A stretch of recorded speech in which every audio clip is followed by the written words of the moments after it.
Значит, продолжим эту тему. И сейчас вернемся к так называемой альтернативной истории, о котором спорят все разные ученые. Некоторые артефакты, которые существуют и выставлены в музеях, они нам дают другую задачу. Вот ты как-то говорил, что Кутузов носил ордена французские. Да. Вот разъясни этот вопрос. Вот как это так? Он Больше с Наполеоном же воевал. Ну, он носил. Ну. Но об этом не говорят. Но носил. На фотографиях, вот Ага. где вот Кутузов, вот у них французские ордена. Ага. Если Наполеон воевал с Кутузовым, как это может быть, что он носил французские ордена? Ага. Это раз. Второе. И в Питере есть монумент. И там с Наполеоном Кутузов стоят вместе.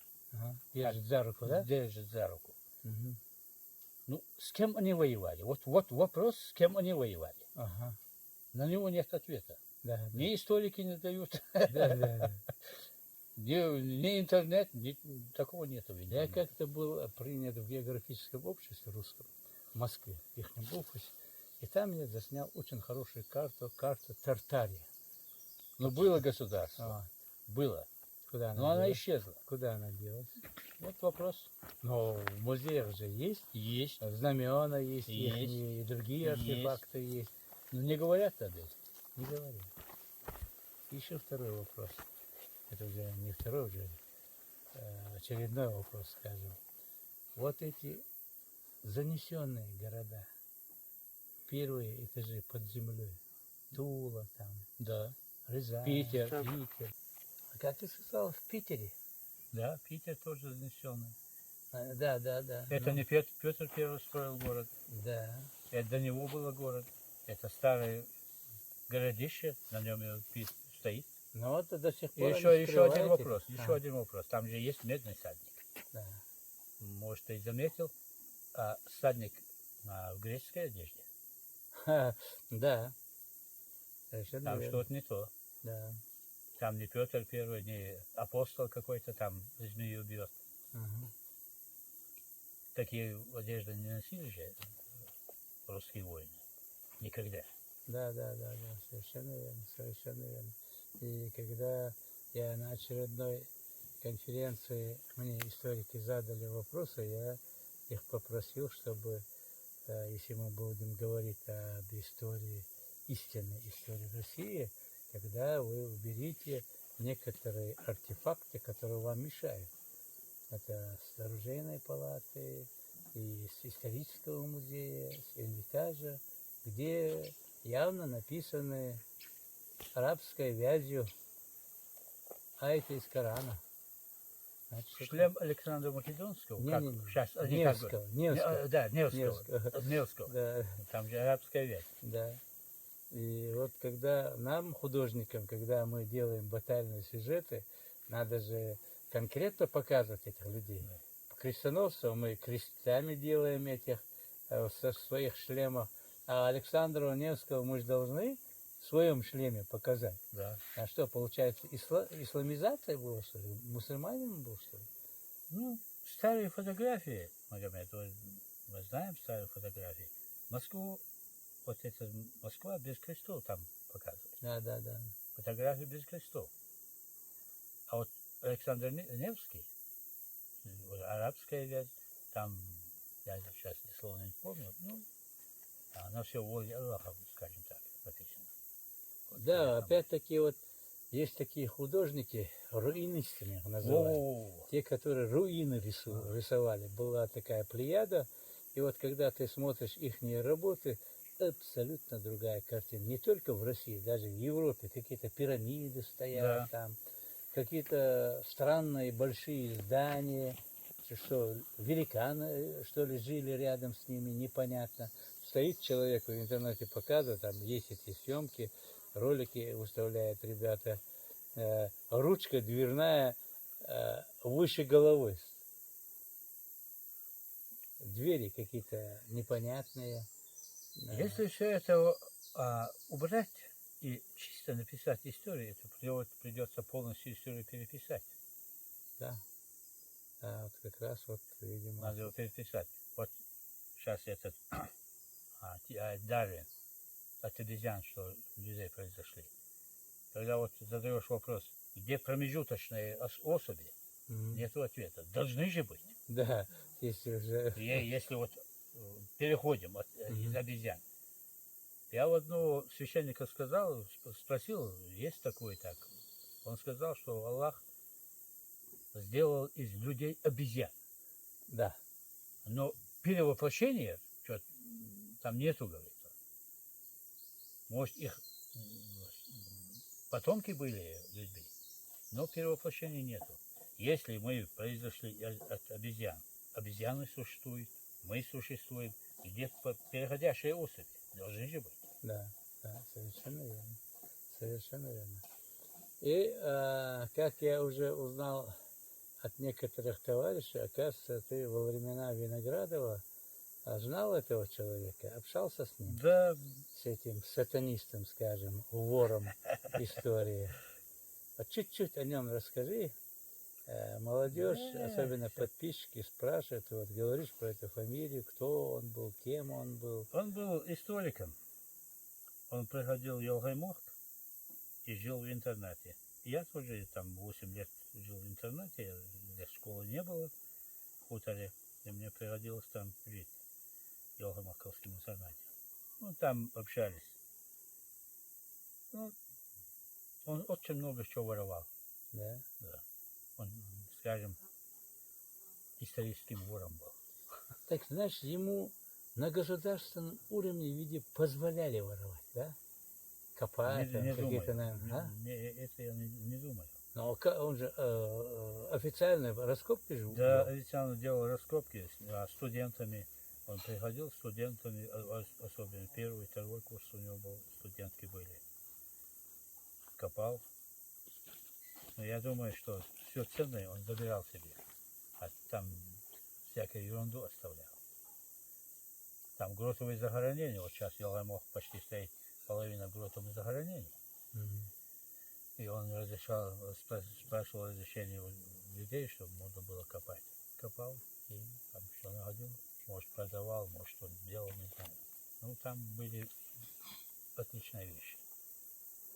Ну да, селение Билти Хусейн, у него и сейчас эта коллекция есть. Он говорит, что самые основные вещи, говорит, он сперва попросил у него их, но Хусейн отказался, не дал ему.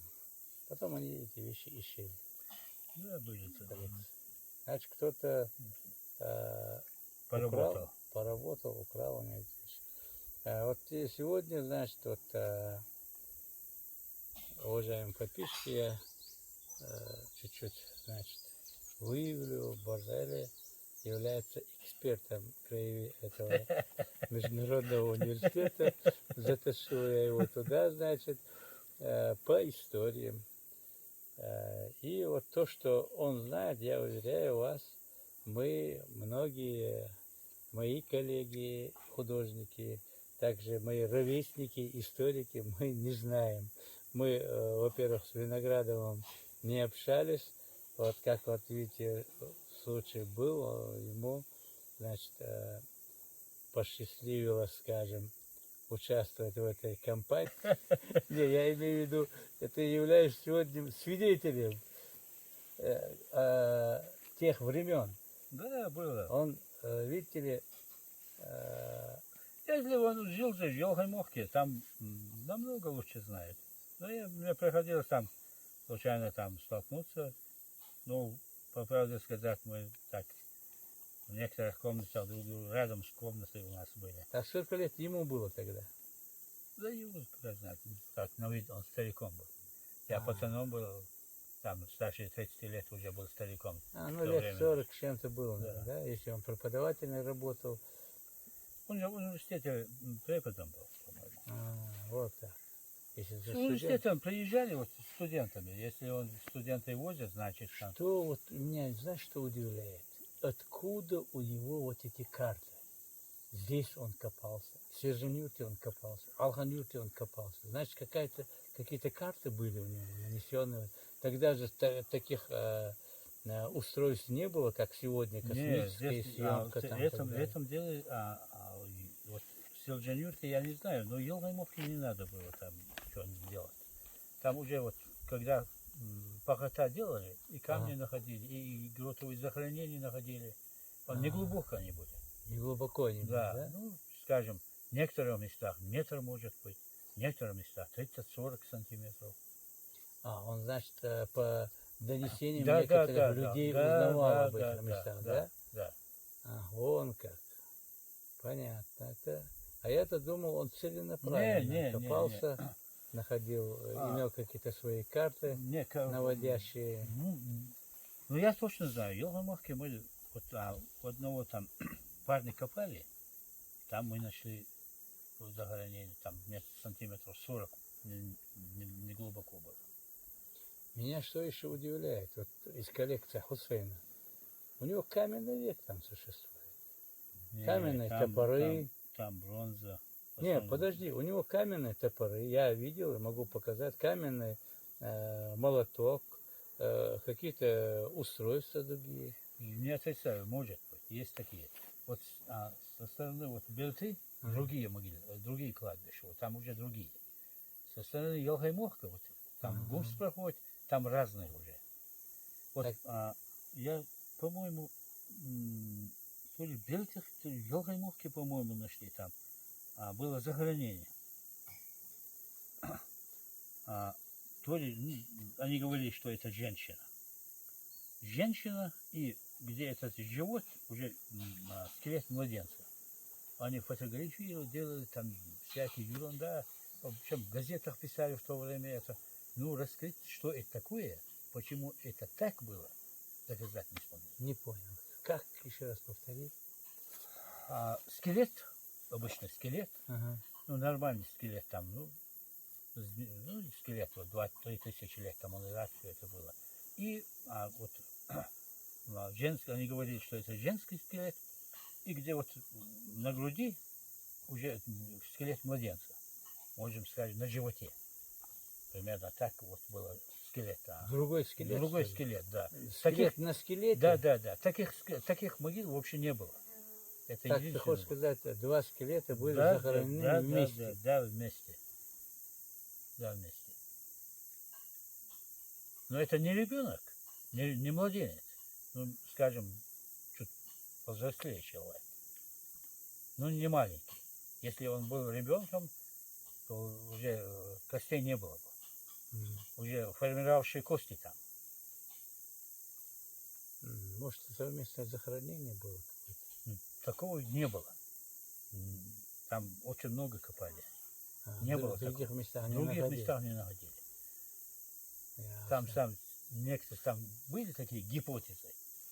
Я не знаю. Ну, доказать, что такое, не было возможности.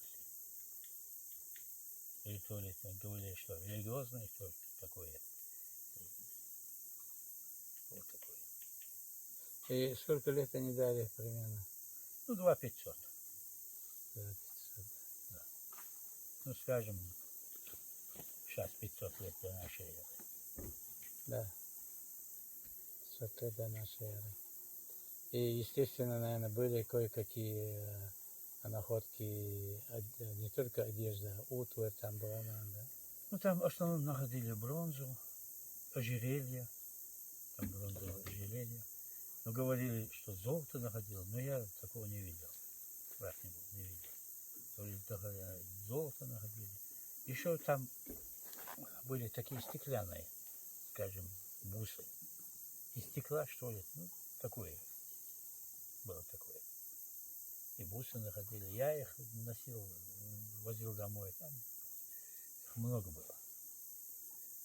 Понятно. Вот теперь чуть-чуть, значит, от экскурса историю, значит, вернемся в наше время. Вот ты вот это место чуть-чуть облагородил. Большое тебе спасибо. Если Всевышний нам позволит, сделаем какие-то построения, иншаллах рахман. Я думаю, некоторые наши ровесники, ребята тоже подтянутся. И вот первые занятия которые мы уже провели до тебя в этой местности. И хотелось бы сейчас более расширить вот проведение вот этих практических занятий нашего университета, чтобы многие видели, что мы не просто так болтаем, а делаем практические занятия. Вот у меня просьба, значит, чтобы ты провел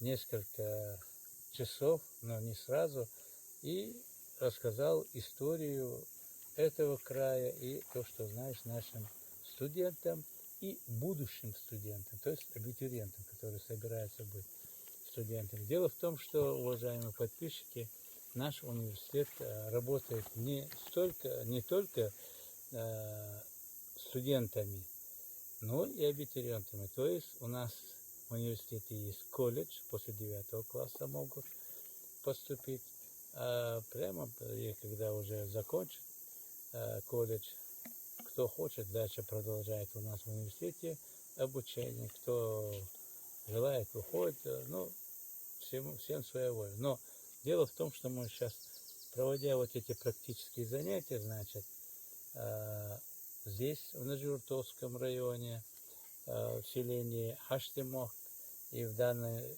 местности Тияаре.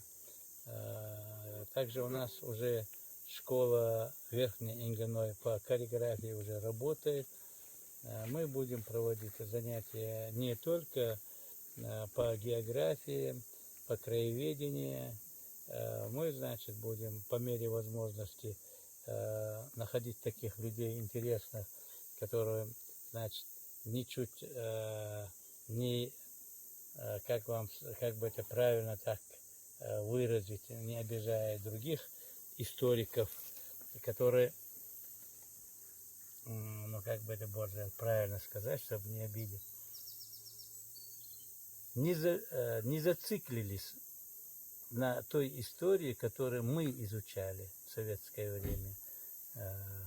Все, оказывается, то, что мы изучали, оказывается, в основном 90% туфта натуральная.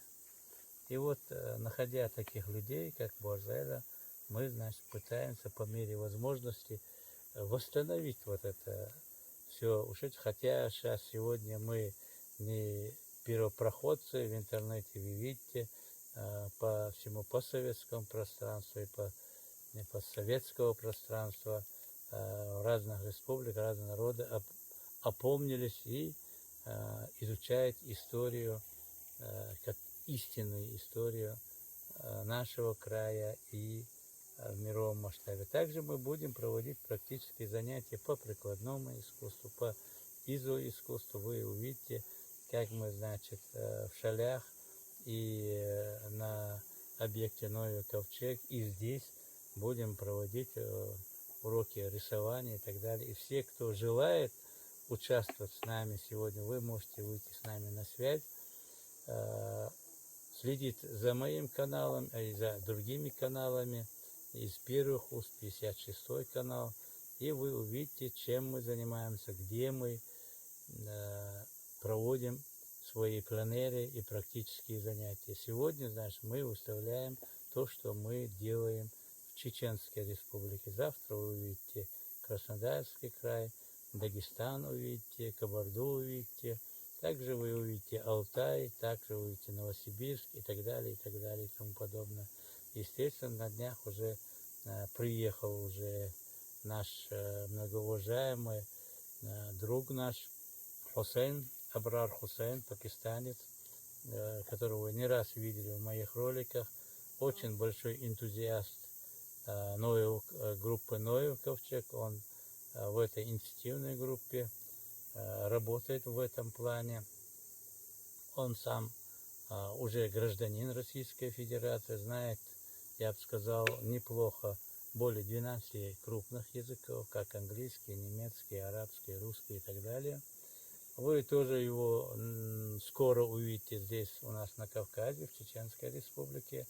Мы строим какие-то свои планы, то есть мы ждем гостей из Академии наук, из Русского географического общества. Естественно, будут представители нашего университета, которые в конце июля или в начале августа, вот этот самый такой благоприятный месяц у нас на Кавказе здесь появится.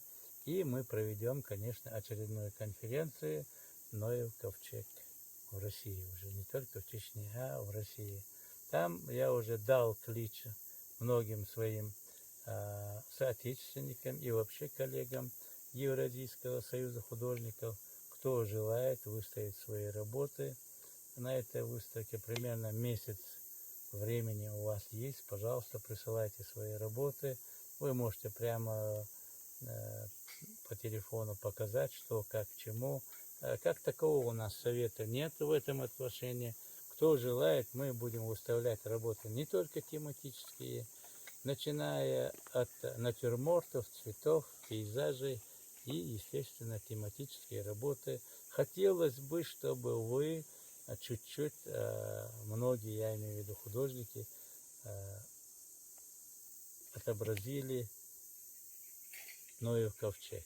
Какая была жизнь, по вашему мнению, после потопа, до потопа, и вообще, как вы себе представляете вот этот ковчег.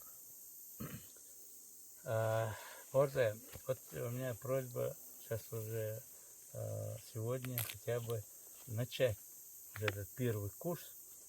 Дети уже там рассаживают, занимают места, и провести вот такой экскурс по истории. Естественно, может, у них вопросы появятся по этому вопросу, по этому поводу. Если не появится, я чуть-чуть встряну и буду наводящие такие вопросы задавать. И отсюда уже, иншаллах рахман, начнем